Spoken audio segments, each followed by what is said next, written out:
natural progression of time, Machina's reputation is still untouched. Right from ancient years, the empire building war, heroism, the Machina warriors were very skillful horsemen. They were well known and were well acclaimed as brave cavalry heroes.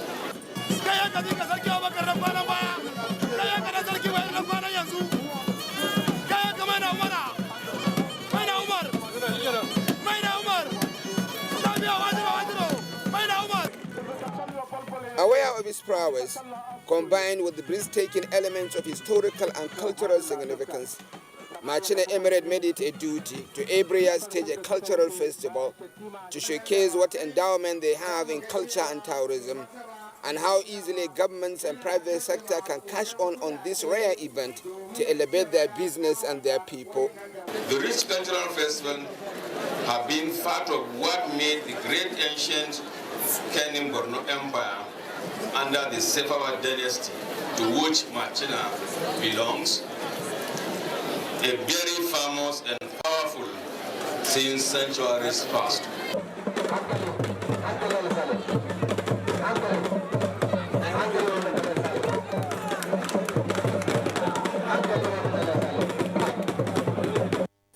Machina is an ancient kingdom dating back to 198 AD, when their first ruler in recorded history, May Aliu Bago, ruled. Today it is a modest township with economic, historical and cultural significance.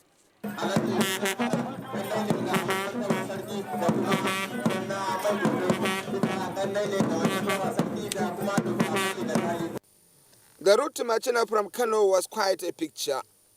River Hadeja embellishes a significant section of the distance. Water points are everywhere. They attract giants.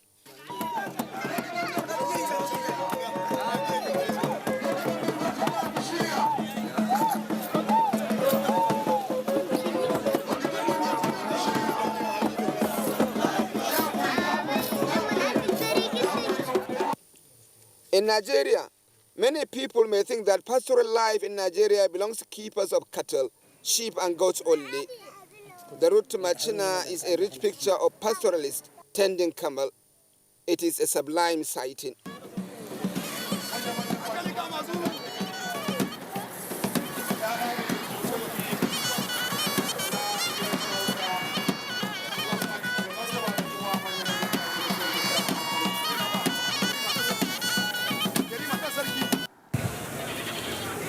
The township Machina is no less picturesque. All around it and its local communities, you are faced with a public transport system that is different, simple and effective. Other parts of northern Nigeria know nothing like it.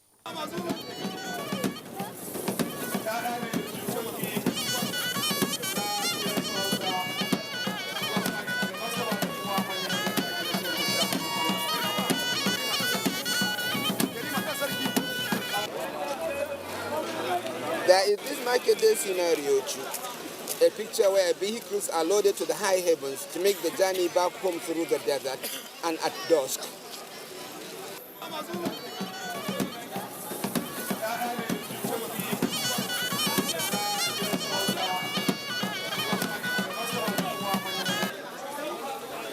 Machina is a close-door neighbor to several communities in Niger Republic. Centuries of close contact allow for watertight mutual relationships. They are together always in their markets and in their marriages. They have deep affinity in their history too. In reality, Machina used to have affinity with the people beyond its northern neighbors. The Kenim Borno Empire encompasses a very large area size, starting from most parts of northern Nigeria, extending to Lake Chad area, some parts of Cameroon, and some parts of Niger, down to Air, boundary of Libya. The reality of Machina Annual Cultural Festival is a masterclass. It is 5 days of lavish cultural fiesta, the likes of which is scarcely seen. Beyond the execution of the festival, there is a vocal storyline to it, the promotion of ordinary people, the elevation of their values. The Machinama may be the chief protagonist of the carnival, but the greatness of his kingdom and his people is at the heart of his objectives.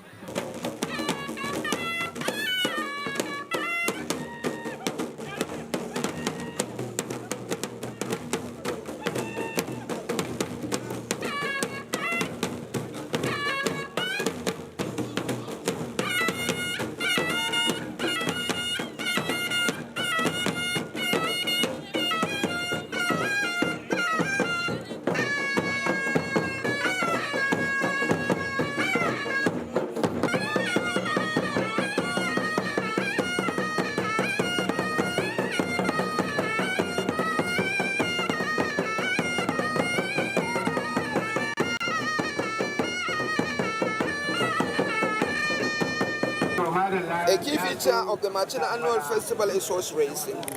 It featured for 2 successive days, and believe me, it is no child's play, although children are its driving force. Mashallah, aboki aiki na bismillah katalla.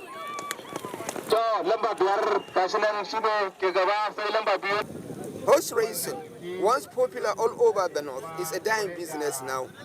Machina is keeping it alive.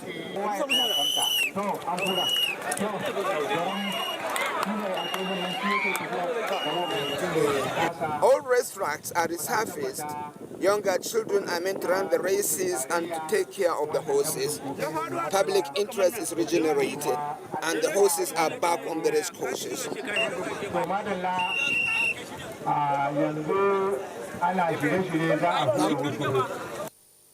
I wanted to really do a piece to camera to introduce a particular heat.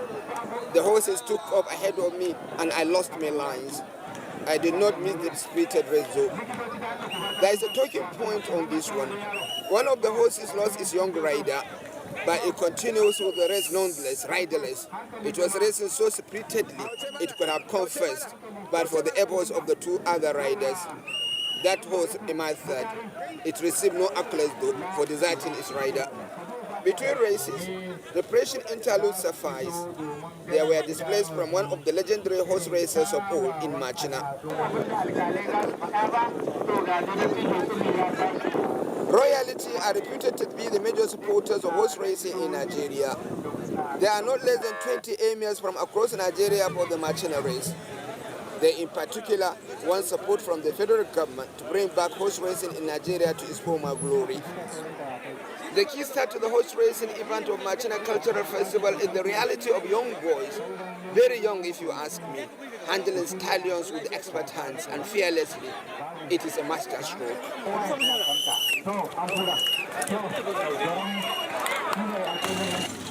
One day, 2 of the racing tour was over. I marvel at the journey back home. Tomorrow it will be Daba, and the Yobe State Governor will be there.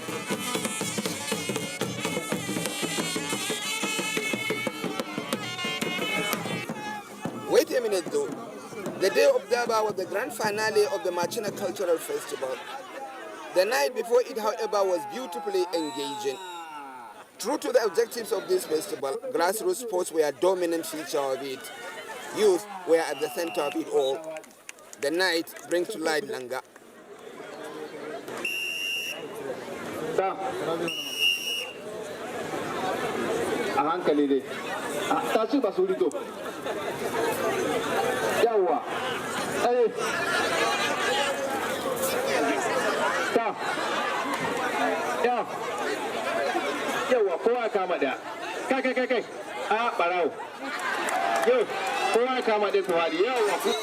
Langa is a handicap sport. Langa is basically a sport where I use only one leg. It is a very popular nighttime sport in many parts of the north. At the grassroots level, it is more identified with the teenagers. At the competitive level, as in Machina, adults participate too. In this cultural festival, 2 groups compete. One group defends, the other attack. The attacking group will work at getting their baseman towards the end line of their opponents. He is here identified with a tie to his waist. It is the duty of the defenders to prevent him from breaching their goal. All struggles are on one leg. ina yake ne ruwan yau ga can naga kai kanta kai la ila to gashi nan wane ne ba kuwa a hankali kanta hankali kai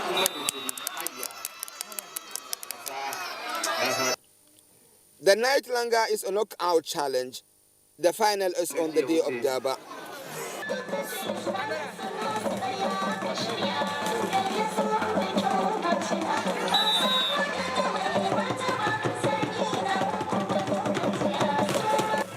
Perhaps the most entertaining grassroots sport at the Machina Cultural Festival is the wrestling contest.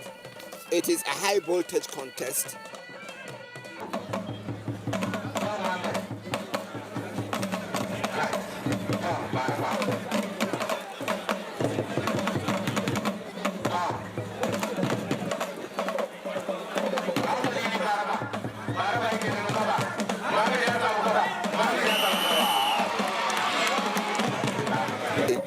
It begins ahead of the day of Durbar too. Over 50 participants drawn from the entire emirate were competing. It was a knockout match. On the day of the Durbar, only 4 contestants will remain to decide the third, second, and the champion, who will ultimately be crowned the Seriki of Machina Emirate Cultural Festival.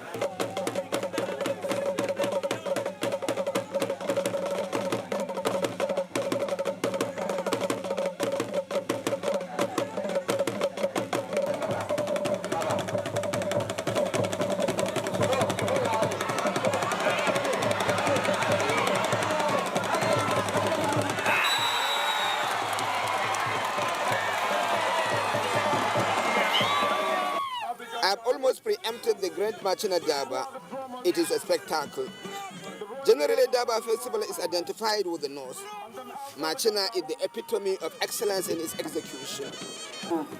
bayan su a halin yanzu kuna ganin dawakai guda 12 dawakan to 6 ne dawakan zage guda 6 ga su an shirya komai da komai wato a takaice dai tafiya ne na mai martaba sarki to a halin yanzu ga mai martaba sarki ya riga ya doso wannan waje a halin yanzu zan yi da magana da dofe ya kawo takaitaccen tarihi na sarkin Machina.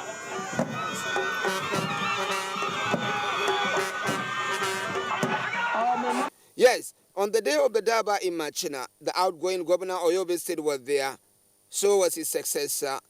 There were witnesses to the exciting sportsmanship of the festival.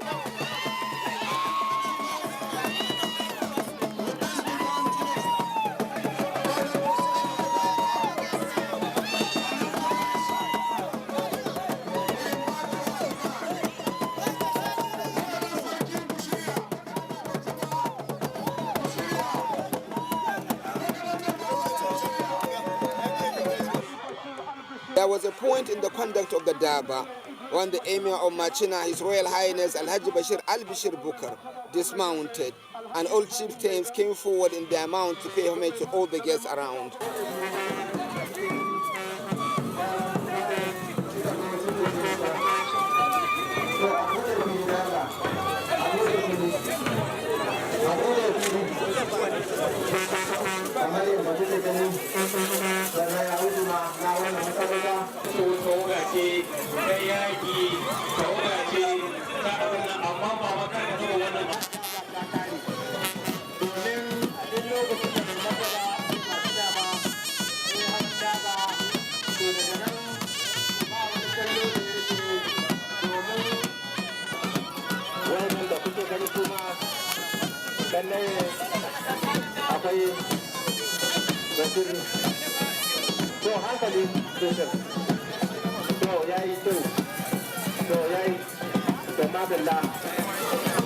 Another beautiful side of the day of the Durbar was the finals of the wrestling competition, when a new wrestling king will emerge and will collect his sword of authority.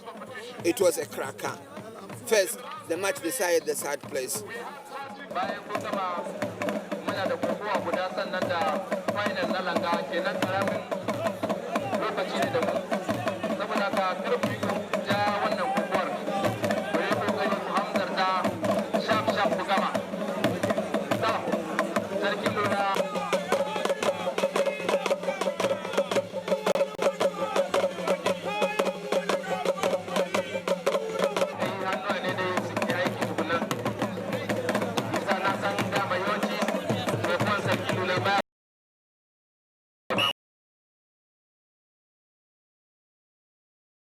To madalla